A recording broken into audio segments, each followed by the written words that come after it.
जय शिव शंकर। राधे राधे दोस्तों, कैसे हैं आप सब। दोस्तों, फाल्गुन मास की कृष्ण पक्ष की चतुर्दशी को महाशिवरात्रि का पर्व मनाया जाता है। इस बार यह पर्व 18 फरवरी दिन शनिवार को है। महाशिवरात्रि के दिन भक्त भोलेनाथ की कृपा प्राप्त करने के लिए व्रत और पूजन करते हैं। जगत में रहते हुए मनुष्य का कल्याण करने वाला व्रत है महाशिवरात्रि।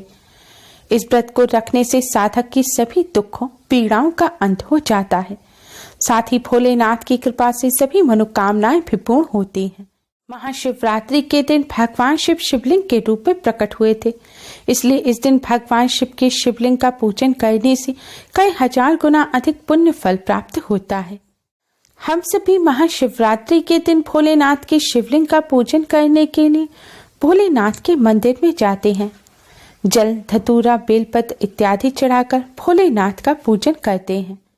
लेकिन दोस्तों, क्या आप जानते हैं, शास्त्रों में एक ऐसी चीज के बारे में बताया गया है जिसे अगर आप इस पावन दिन भगवान शिव के मंदिर से अपने घर ले आते हैं तो इससे आपको भोलेनाथ की असीम कृपा प्राप्त होगी। शिवरात्रि के पर्व पर भोलेनाथ के भक्त अगर इस चीज को अपने घर ले आते हैं तो उन पर पूरे साल भर भोलेनाथ की कृपा बनी रहती है। भोलेनाथ की कृपा से घर पर कोई संकट नहीं आता। भोलेनाथ अपने भक्तों के सभी कष्टों को दूर कर धन धान्य सुख समृद्धि का आशीर्वाद देते हैं और घर में धन की कोई कमी नहीं रहती। भगवान शिव मां पार्वती के साथ ही धन की देवी मां लक्ष्मी की कृपा से धन संबंधी समस्याएं भी दूर हो जाती हैं और घर में सुख समृद्धि का वास होता है। भोलेनाथ की कृपा से सभी मनोकामनाएं भी पूरी हो जाती हैं। तो आइए दोस्तों, जानते हैं ऐसी कौन सी चीज है जिन्हें आज के दिन भगवान शिव के मंदिर से अपने घर अवश्य ही ले आना चाहिए। दोस्तों, भगवान शिव की कृपा प्राप्त करने के लिए कमेंट बॉक्स में जय शिव शंकर, जय भोलेनाथ जरूर लिखें। दोस्तों, जैसा कि हम सभी जानते हैं, बेलपत्र भगवान शिव को अत्यधिक प्रिय है। बेलपत्र के बिना भोलेनाथ का पूजन अधूरा रहता है। स्कंद पुराण शिव पुराण के अनुसार बेलपत्र को मां पार्वती का रूप माना जाता है और बेलपत्र के मूल में सभी तीर्थों का वास होता है।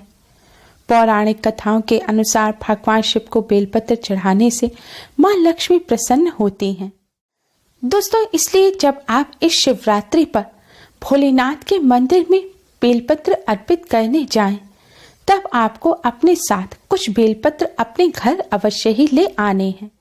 आप भगवान शिव के मंदिर में जाकर पहले भोलेनाथ की शिवलिंग का जल से अभिषेक करें। उसके पश्चात आपको भोलेनाथ की शिवलिंग पर बेलपत्र अर्पित करने हैं।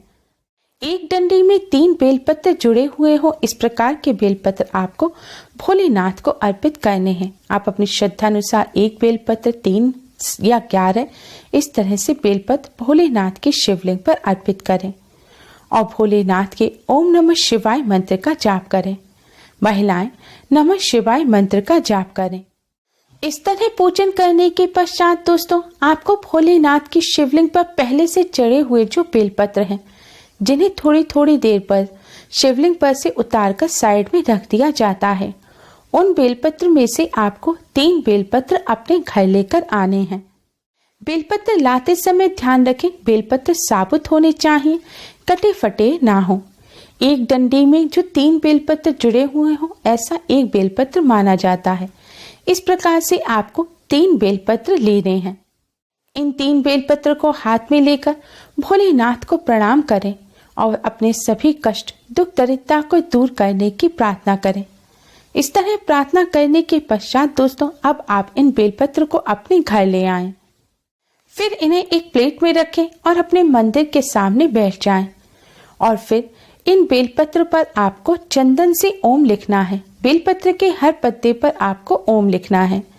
जो बेलपत्र की चिकनी साइड है उस साइड लिखें। इस तरह लिखने के बाद इसे सूखने के लिए छोड़ दें। जब चंदन से लिखा हुआ ओम अच्छी प्रकार से सूख जाए, तब आपको बेलपत्र के यह तीनों पत्ते एक साथ उठाकर अपने धन रखने के स्थान पर रख देने हैं। आप अपने कैश बॉक्स में, व्यापार स्थल पर भी रख सकते हैं या अपने घर पर ही तिजोरी में या जिस डिब्बे में आप धन रखते हैं उसमें आप इन्हें रख सकते हैं। दोस्तों, भोलेनाथ को अर्पित किए हुए इन बेलपत्र को आज के पावन दिन अपने धन रखने के स्थान पर रखने से भोलेनाथ की कृपा से कष्टों से छुटकारा मिलता है।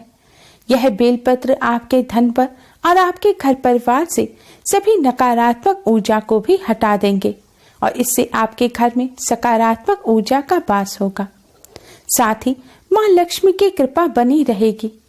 भगवान शिव, माँ पार्वती के साथ ही माँ लक्ष्मी की कृपा से घर में सुख समृद्धि बनी रहेगी और धन की कोई कमी नहीं रहेगी और पूरे साल भर आप पर भोलेनाथ की कृपा बनी रहेगी। भोलेनाथ की कृपा से कष्टों से भी छुटकारा मिलेगा।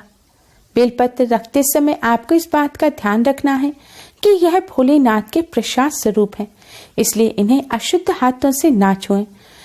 महिलाएं पीरियड के दौरान भी इनका स्पर्श ना करें। अगर आपने गलती से इन्हें छू लिया है, यह पत्र अशुद्ध हो गए हैं, तो आप इन्हें शुद्ध बहते हुए जल में विसर्जित कर दें। दोस्तों, बेलपत्र के अलावा आप जल को भी भगवान शिव के मंदिर से अपने घर अवश्य ही लाएं। आपको वह जल अपने घर लाना है जो शिवलिंग पर से गिर रहा हो। शिवलिंग पर से गिरता हुआ जल आपको एक पात्र में इकट्ठा करके अपने घर लाना है और घर लाकर आपको इस जल का अपने पूरे घर में छिड़काव करना है। आप इस जल का अपनी किचन में, अपने बेडरूम में, लिविंग रूम में, खासकर अपने घर के दरवाजे और खिड़कियों पर अवश्य ही छिड़काव करें। लेकिन ध्यान रखें, अशुद्ध स्थान जैसे कि कचरा रखने का स्थान है और टॉयलेट है, उस जगह आपको इस जल का छिड़काव नहीं करना है। आप इस जल का उस जगह भी अवश्य ही छिड़काव करें जहां आप कम आते जाते हैं, जैसे कि स्टोर रूम होता है, जहां अंधेरा रहता है, जहां सूरज की रोशनी नहीं पहुंच पाती। दोस्तों, भोलेनाथ का चढ़ाया हुआ यह जल बहुत ही शक्तिशाली होता है। इस जल में नकारात्मक ऊर्जा को नष्ट करने की शक्ति होती है। जब आप इस जल को अपने पूरे घर में डालेंगे तो इससे आपके घर में मौजूद नकारात्मक शक्ति जो होगी वह नष्ट हो जाएगी और आपके घर में सुख शांति का वास होगा। घर में लड़ाई झगड़े होना बंद हो जाएंगे और आप पर, आपके परिवार पर भगवान शिव, माँ पार्वती की कृपा बनी रहेगी और घर को किसी की बुरी नजर भी नहीं लगेगी। अगर आपका व्यापार अच्छा नहीं चलता है तो आपको इस जल का अपने व्यापार स्थल पर भी अवश्य ही छिड़काव करना चाहिए। आप इस जल को अपने घर में रखें। इस जल में थोड़ा गंगा जल या शुद्ध जल डालकर इसको बढ़ा लें और फिर इस जल से आप रोजाना लगभग 11 दिन तक अपने घर में छिड़काव अवश्य ही करें। ऐसा करने से जीवन में चल रहे कष्ट और संकट भी भोलेनाथ की कृपा से दूर हो जाएंगे।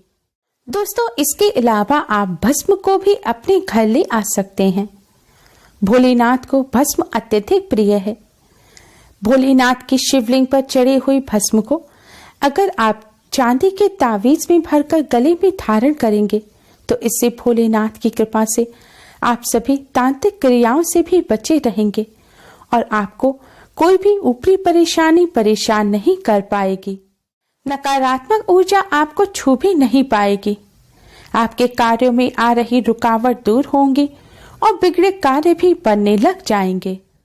इस भस्म को अपने घर में रखने से भोलेनाथ की कृपा से जीवन के सभी संकटों का नाश हो जाता है और घर परिवार में सुख समृद्धि में वृद्धि होती है।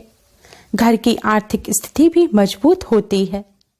आप इस भस्म को एक डिब्बी में भरकर अपने मंदिर में भोलेनाथ के पास भी रख सकते हैं या फिर आप अपने घर पर इसे साफ स्थान पर या धन रखने के स्थान पर भी रख सकते हैं। ऐसा करने से भोलेनाथ की कृपा से कष्टों से छुटकारा मिलता है और घर में सुख समृद्धि आती है। दोस्तों, भोलेनाथ की शिवलिंग पर से बेलपत्र, जल और भस्म के अलावा आपको कोई भी चीज अपने घर नहीं लानी चाहिए। अधिकतर लोग शिवलिंग पर चढ़े हुए प्रसाद को ग्रहण करते हैं। जैसे शिवलिंग पर फल इत्यादि चढ़े होते हैं उसे मंदिर में प्रसाद के रूप में दिया जाता है या लोग खुद से ले आते हैं, लेकिन आप ऐसी गलती भूलकर भी ना करें। भगवान शिव पर चढ़ा हुआ प्रसाद खाने से पापों का नाश होता है। लेकिन शिवलिंग पर चढ़ा हुआ प्रसाद चंडेश्वर का अंश माना जाता है।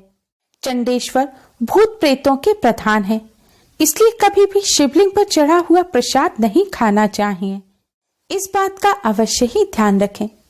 उम्मीद है आपको हमारी ये वीडियो पसंद आई होगी। प्लीज लाइक करें।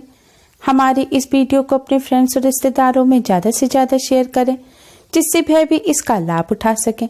हमारे और भी वीडियोस के लिए हमारे चैनल को सब्सक्राइब करना ना भूलें। Thanks for watching. Radhe Radhe.